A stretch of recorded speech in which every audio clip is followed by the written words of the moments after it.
माझे नाव आहे पंकज मते आणि आज आपण सुरू करणार आहोत इयत्ता 8वीतला गणित विषयातला धडा क्रमांक 8चा शेवटचा भाग। या धड्याचं नाव आहे चौकोनाची रचना आणि चौकोनाचे प्रकार। या भागामध्ये आपण शिकणार आहोत सराव संच 8.3 चा उर्वरित भाग। तर चला सुरू करूया या भागाला।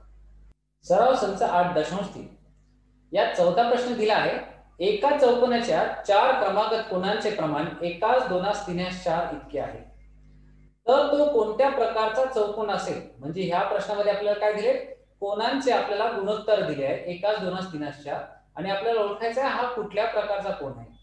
त्यानंतर त्या चौकोनाच्या प्रत्येक कोनाचे मापही काढायचे आहे। म्हणजे आपल्याला फक्त या गुणोत्तराने काम चालणार नाही, आपल्याला त्या कोनाचे मापही काढायचे आणि माप काढताना आपल्याला जे गुणधर्म वापरले गेले किंवा आपल्या ज्या काही गोष्टी आपण तिथे वापरल्या त्याचे कारण आपण लिहायचे। आपण तिथे ती वस्तू का वापरली किंवा तिथे ती संख्या का वापरली ते।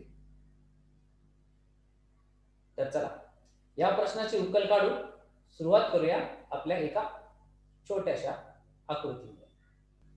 इथे चौकोन एबीसीडी हा एक इष्ट चौकोन मानू, कारण याचे आपल्याला नाव माहिती नाही।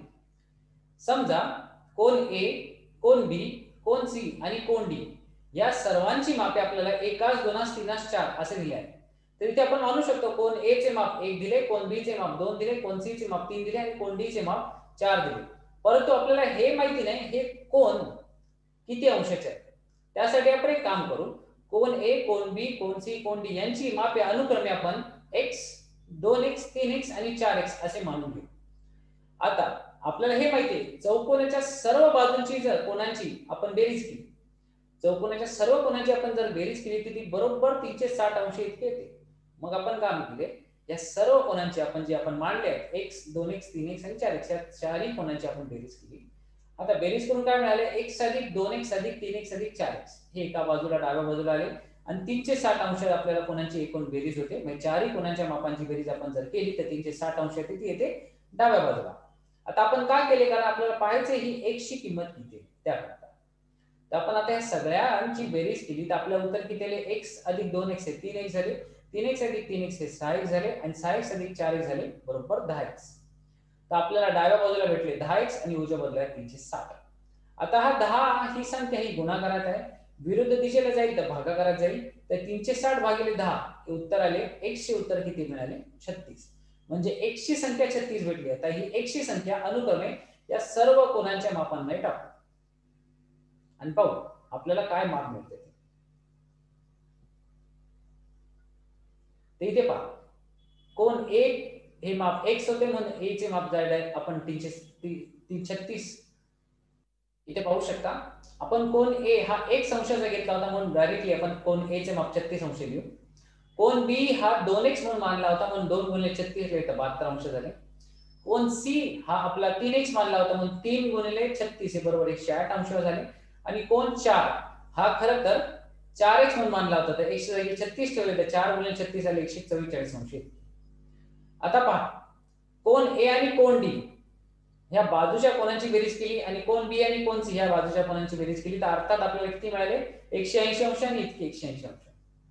म्हणजे कोन डी आणि कोन ए आणि कोन बी आणि कोन सी हे दोन्ही एकमेकांचे परस्पर कोन झाले।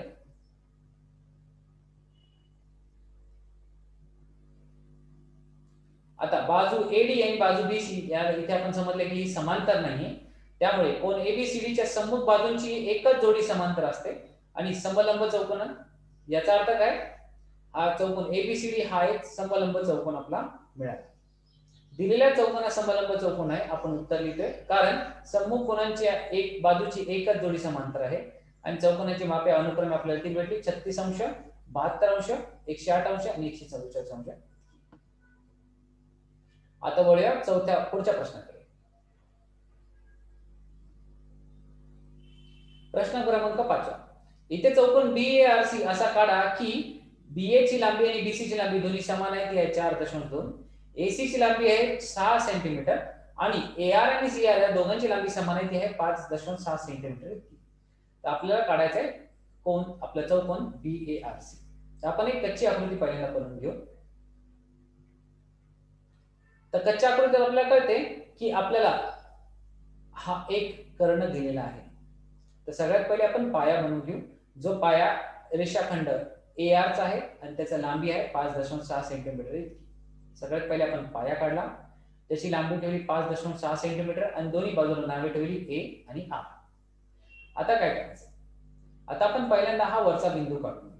तो कसा काढायचा, तर कर्कटक आणि पेन्सिल, कर्कटक घ्या, कर्कटकाच्या लोखंडी टोक आणि पेन्सिल मध्ये 6 सेंटीमीटर इतके अंतर घेऊन लोखंडी टोक A वरती ठेवा आणि बरोबर वरच्या बाजूला एक कंस काढा. तसेच आता त्या लोखंडी टोक आणि कर्कटकाच्या पेन्सिल मध्ये 5.6 सेंटीमीटर इतके अंतर घ्या आणि लोखंडी टोक या R वरती ठेवा आणि वरती कंस काढा. तर हा पहिले A वरती लोखंडी टोक ठेवले आणि पेन्सिल आणि लोखंडी टोकामध्ये 6 सेंटीमीटर अंतर घेऊन इथे कंस काढला. त्यापुढे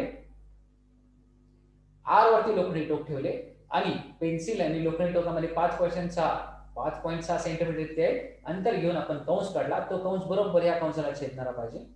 आता जिथे एकमेकांना कंस छेदले त्या छेदन बिंदूपासून या A बिंदू पर्यंत आणि या R बिंदू पर्यंत एक रेषा काढली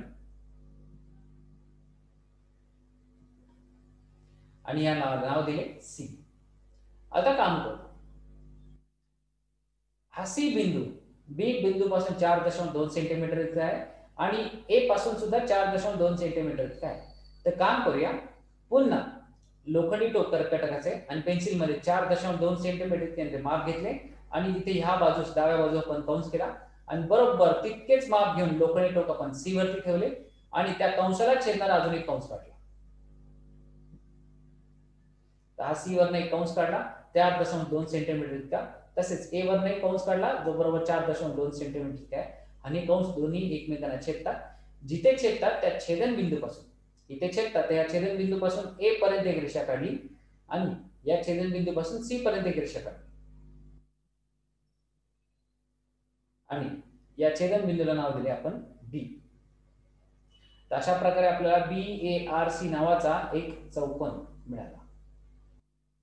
प्रश्न क्रमांक 7, चौकोन PQRS असा काढा की PQ ची लांबी 3.5 सेंटीमीटर, QR ची लांबी 5.5 सेंटीमीटर 5.6 सेंटीमीटर आणि RA ची लांबी 3.5 सेंटीमीटर आणि कोन Q दिलाय 110 अंशाचा, कोन R दिलाय 70 अंशाचा.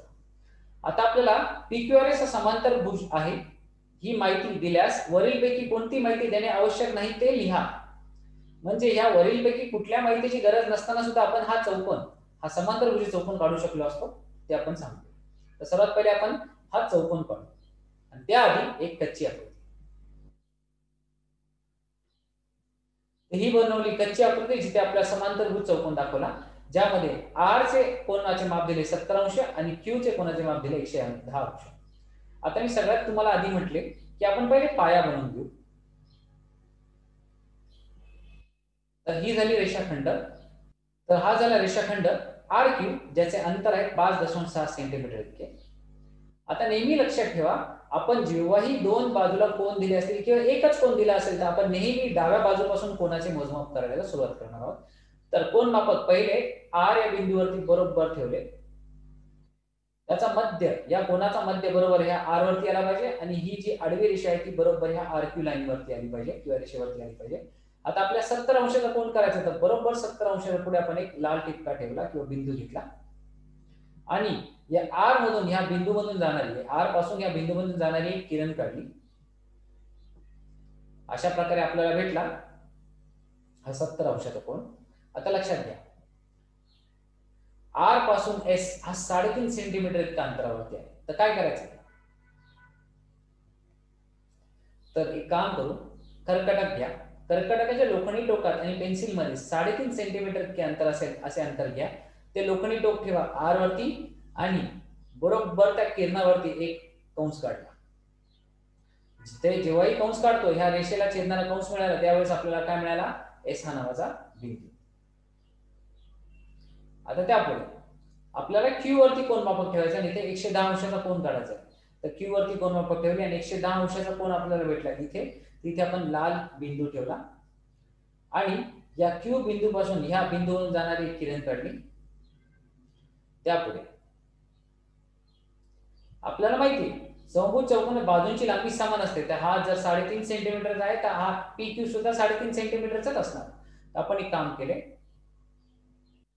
तर आता आपण एक काम करू, कर्कटकाच्या लोखंडी टोक आणि पेन्सिल मध्ये बरोबर 3.5 सेंटीमीटर अंतर ठेवून ओ या बिंदूवरती कर्कटाकाचा लोखंडी टोक ठेवा आणि या किरणावरती बरोबर एक कंस काढा. आता या किरणावरती कंस काढल्यानंतर जिथे ही रेषा हे किरण या कंसाला छेदतो तिथे नाव देऊ पी आणि हे दोन्ही छेदन बिंदूला जोडणारी एक रेषा काढू जी बरोबर 5.6 सेंटीमीटर इतकीच असणार. तर अशा प्रकारे आपण काढला समांतर भुज चौकोन फक्त दिलेल्या तीन माहितींवर, म्हणजे एक बाजू आणि दोन कोनाचे माप. तर आज आपण काय शिकलो? आज आपण शिकलो समांतर भुज चौकोन कसा काढायचा, त्याच्या कोनाची मापे कशी ओळखायची, जर कुठली बाजूची माहिती दिली नसेल तरी बाजूची माहिती कशी काढायची. या पूर्ण धड्यात आपण चौकोनाचे वेगवेगळे प्रकार पाहिले, चौकोन कसे बनवायचे, कशी त्याची रचना करायची, कसे कोण त्याचे प्रकार आहेत, त्यांचे काय काय गुणधर्म आहेत, या सगळ्यांचा अभ्यास केला. गुणधर्मांचा अभ्यास करणे सगळ्यात महत्त्वाचे आहे, कारण सराव संचात आपण पाहिले हर एक गणित, हर एक प्रश्न आपण सोडवताना गुणधर्मांचीच आपल्याला मदत लागली. त्यामुळे हर एक चौरसाचे जितके प्रकार आहेत त्या सगळ्या प्रकारांची आपल्याला गुणधर्मांची माहिती असणे आवश्यक आहे. तर चला आज आपण इथेच थांबूया. पुढच्या भागात पुढचा नवीन धडा सुरू करूया. तोपर्यंत धन्यवाद.